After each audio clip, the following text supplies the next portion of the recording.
보신 것처럼 창세기 4장은 성경에서 가장 충격적인 장면 중 하나를 담고 있습니다. 인류 최초의 살인 사건이죠. 아담과 하와가 낳은 첫 아들이었습니다. 가인이 자기 동생 아벨을 그렇게 살인을 하게 되죠. 자, 이 본문은 단순히 이제 사건을 기록한 본문이 아닙니다. 왜냐하면 우리가 성경을 제대로 읽거나 묵상을 제대로 하게 된다면 우리가 어떤 일이 생기거나 개인적으로든 그리고 이제 어떤 일들이 사회에서 일어나는 일들이나 얘기를 듣거나 그런 일들을 들을 때 자꾸 창세기 1장에서 이 4장, 6장까지의 본문들을 자꾸 떠올리게 하는, 소위 말하는 어떤 인간 존재의 원형을 담고 있는 그런 본문이죠. 사건이기도 하지만 원형적이라고 우리가 보통 얘기를 하죠. 그러니까 이 사건 속에는 지금도 우리 안에서 일어나는 일들, 일어날 수 있는 일들에 관한 말씀입니다. 그러니까 어떤 일이 일어나면 창세기 4장에 인간이 그랬지, 우리가 그런 사람이었지, 우리가 그렇게 될 수 있는 걸 이미 창세기 4장에도 나와 있지, 또 이렇게 우리가 창세기 3장도 마찬가지지만 3장에서 아담과 하와는 선악과를 따서 먹고 하나님께로부터 숨었습니다. 하나님께로부터 숨었습니다. 그것이 에덴에서의 죄의 모습이죠. 그것 자체는 그렇게 별것 그렇게 심각해 보이진 않습니다. 하나님에게서 숨는 게 뭐가 그렇게 대단해 보입니까? 뭐가 그렇게 큰 죄악인 것 같아 보입니까?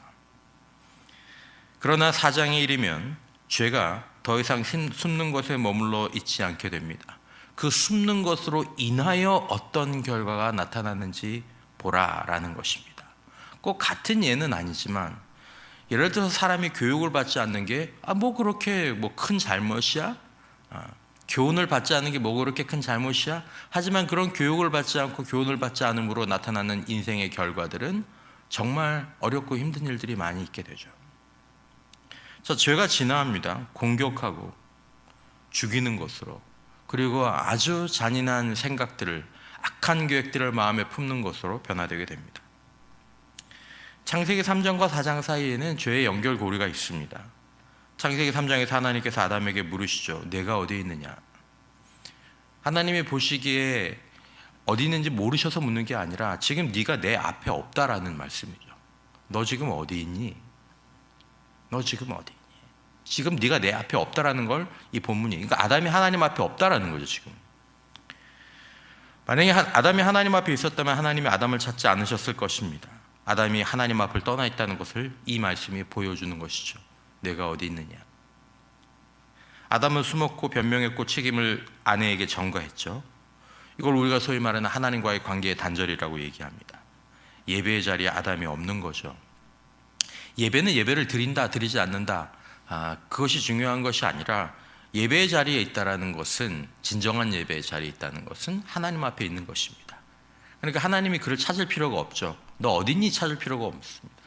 그러니까 하나님의 백성들 가운데서 지금 하나님께서 너는 어디 있니? 라고 찾으시는 분들이 있고, 그리고 하나님께서 그분의 임재 앞에 있는 것들을 예배 가운데 보시는 분들이 있죠. 창세기 4장의 또 다른 아담으로 이가 등장하는 것입니다. 자, 그런데 어떤 질문이 바뀌었죠.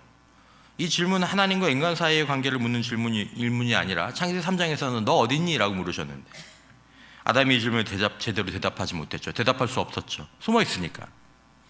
창세기 4장에서 하나님께서 가인에게 물으십니다. 이젠 너 어디 있니? 라고 물으시는 게 아니라 니아와 아벨이 어디 있니? 라고 물으십니다.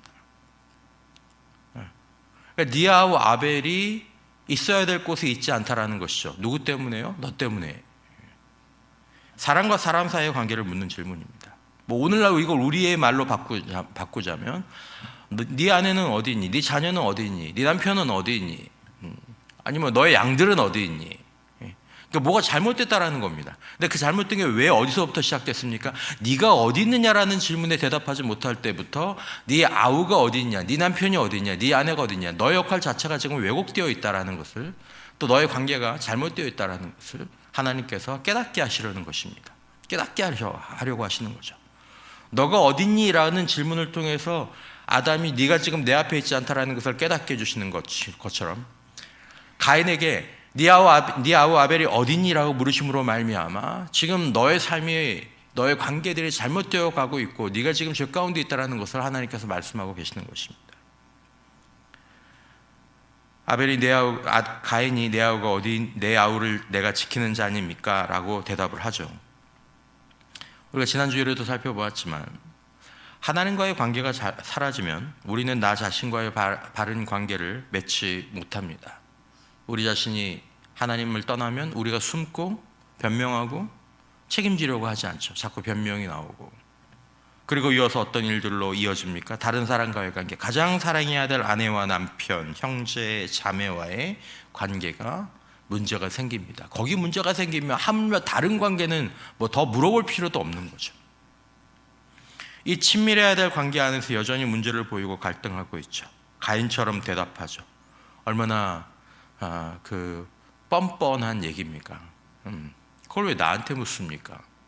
자기가 잘못해 놓고도, 자기가 저질러 놓고도 그걸 왜 나한테 묻습니까? 난 모릅니다. 그러니까 하나님과의 수직적 관계가 깨어지면 곧바로 자신과 그리고 그 다음에 사람과의 수평적 관계가 박살이 나게 된다라는 이 영적 죄의 도미노를 보여주는 것입니다. 그래서 하나님 앞에서 내가 어디 있느냐가 이렇게 중요한 문제다라는 것입니다. 죄의 원인이나 결과 모두 다 관계의 문제인 것입니다. 죄가 왜 나옵니까? 관계. 우리가 관계라는 이 건조한 표현을 쓰는 것보다는 사실은 사랑이 무너진 데서 죄가 나옵니다. 하나님 사랑이 무너지는 그 예배의 산실, 예배의 본질이 하나님 사랑이지 않습니까? 하나님을 바라보고 하나님을 그리워하고 하나님을 의지하고 그게 사랑이죠. 그 예배의 상실은 결국 나를 사랑하고 사람을 사랑하는 일을 불가능하게 만듭니다. 근원을 싹둑 잘라버리죠. 언제까지는 버틸 수 있습니다. 여기도 이렇게 꽃이 있지만은 제가 지금 강단에 올라와 보니까 여기서 이 꽃 향기가 이렇게 쭉 나와요. 근데 여러분 이게 지금 뿌리가 잘려 있지 않습니까? 이게 한 달만 지나면 여러분 강단에 올려놓을 수가 없죠. 이제 여기서 썩은 내가 나기 시작하죠. 그러니까 하나님과의 사랑의 관계가 싹둑 잘리면 나 자신을 사랑하는 일도 버거워지고 다른 사람을 진정으로 사랑하는 일도 우리 내면에서 버거워진다는 거죠. 그러므로 우리는 하나님 사랑 그리고 하나님이 우리를 찾지 않으셔도 되는 그런 예배 자리에 머물러 있기를 사모해야 할 줄 믿습니다. 하나님 앞에 있는 자리를 지키라는 것입니다.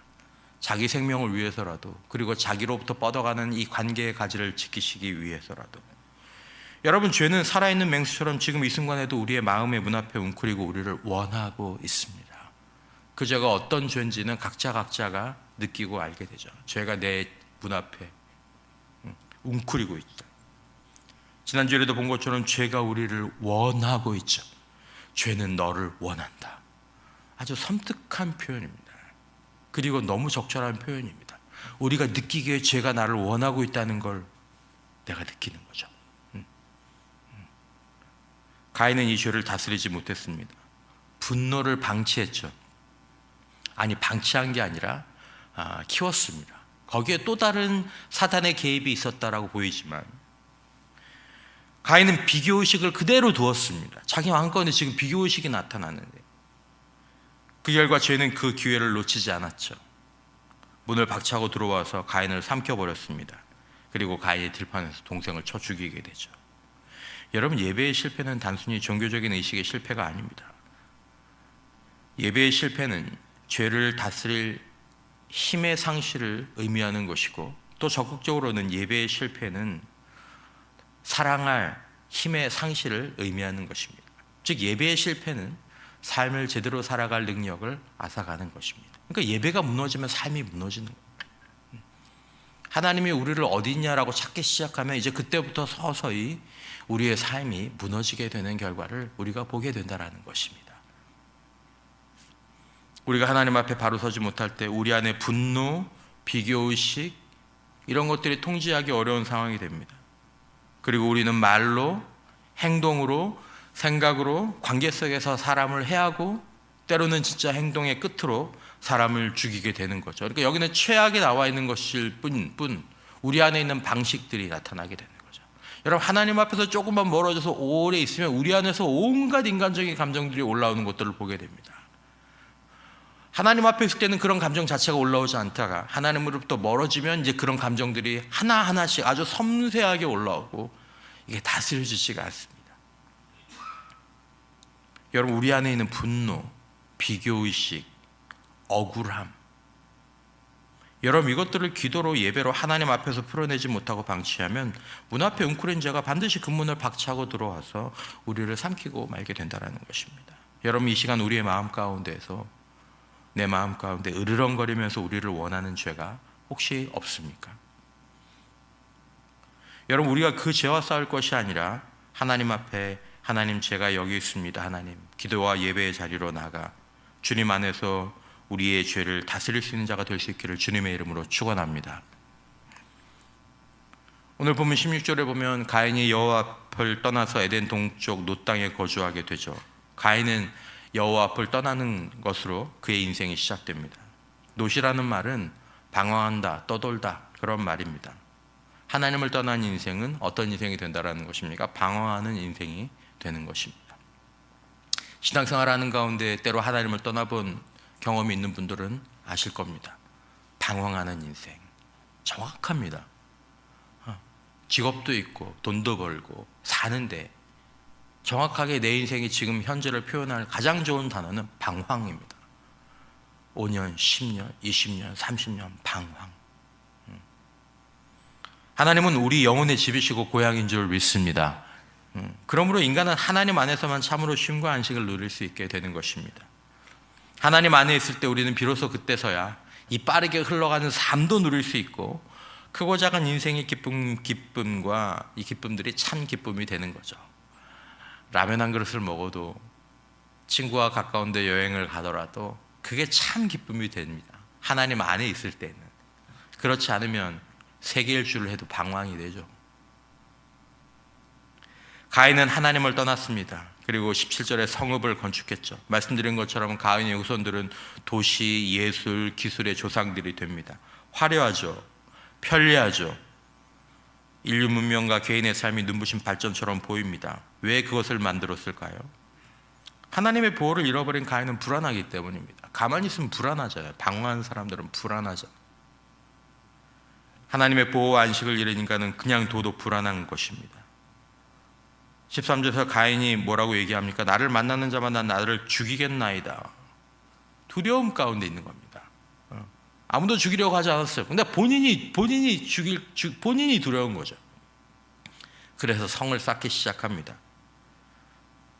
그 운명은 후손 라멕에게서 그 죄와 불안이 절정에 이르죠. 가인을 위하여서는 벌이 7배일지대 라멕을 위하여는 77배 이리로다. 여러분 보십시오. 하나님이 없는 문명은 화려한 악기 소리 위에 피가 담겨 있고 불안이 담겨 있고 허무가 담겨 있습니다. 노래방에서 부르는 노래들 다 뭐가 담겨 있습니까? 그 좋은 음절, 그 좋은 목소리로 피와 슬픔과 허무와 여러분 불안과 두려움을 막아보려고 성을 아무리 높이 쌓지만 모래성이죠. 막지를 못합니다.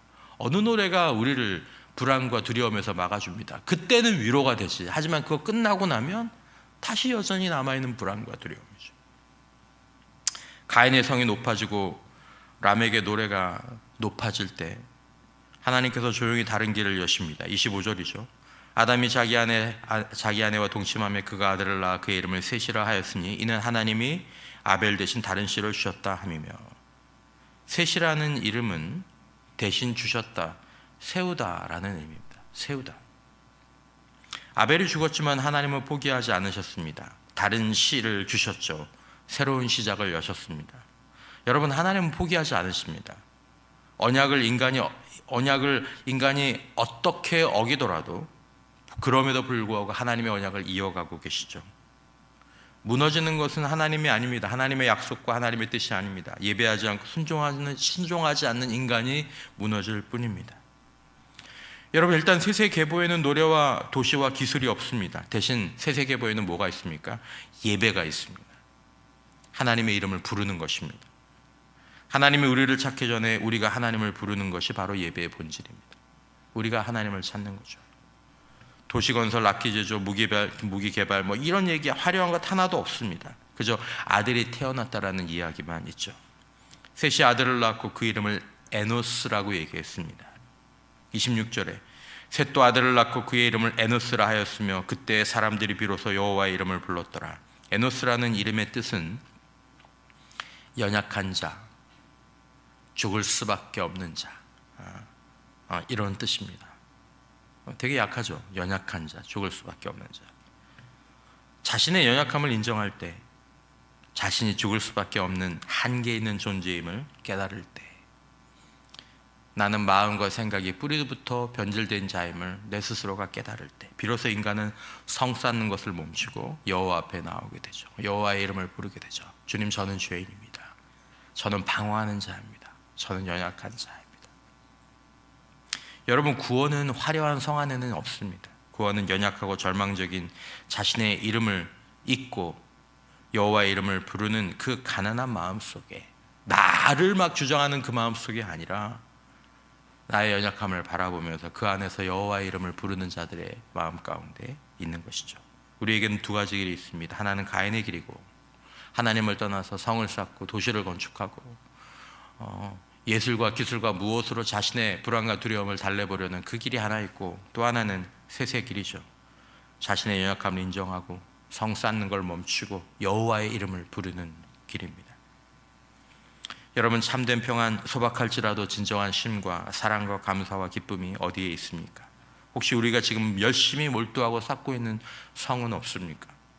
사랑하는 성도 여러분, 우리가 다시 한번 우리의 연약함을 인정하고 하나님 앞에 예배와 기도로 이 한 해도 아름답게 머무는 저와 여러분들 되시기를 주님의 이름으로 축원합니다.